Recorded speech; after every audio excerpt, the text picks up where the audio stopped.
7h15. Merci d'être avec nous tout de suite. C'est l'essentiel, le fil info.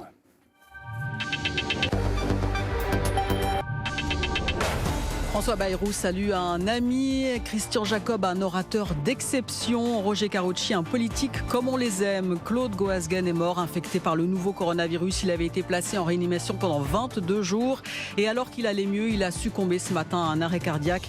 Le député de Paris avait 75 ans. Une proposition de loi pour établir le vote par correspondance pour les élections municipales, c'est ce que préparent les députés du MoDem.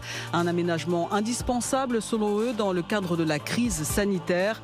On rappelle que le vote par correspondance n'existe plus en métropole depuis 1975.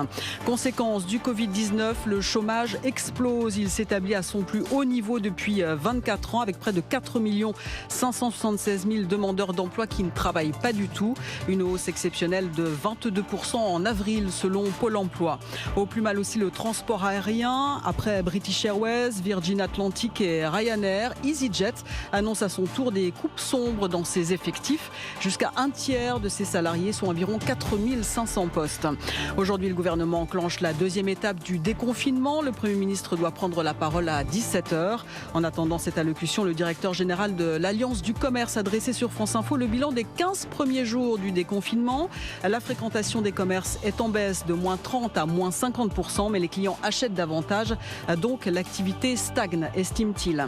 Les tarifs réglementés du gaz appliqués par Engie à des millions de foyers français vont baisser de 2,8% au mois de juin, au 1er juin. Depuis le début de l'année, ces tarifs ont baissé en tout de plus de 25% selon la Commission de régulation de l'énergie. Enfin, il est sur toutes les lèvres depuis plusieurs semaines maintenant. Le mot déconfinement fait enfin son entrée dans le dictionnaire, comme les mots Covid, télétravail ou encore téléconsultation. France Info. Et tout est plus clair.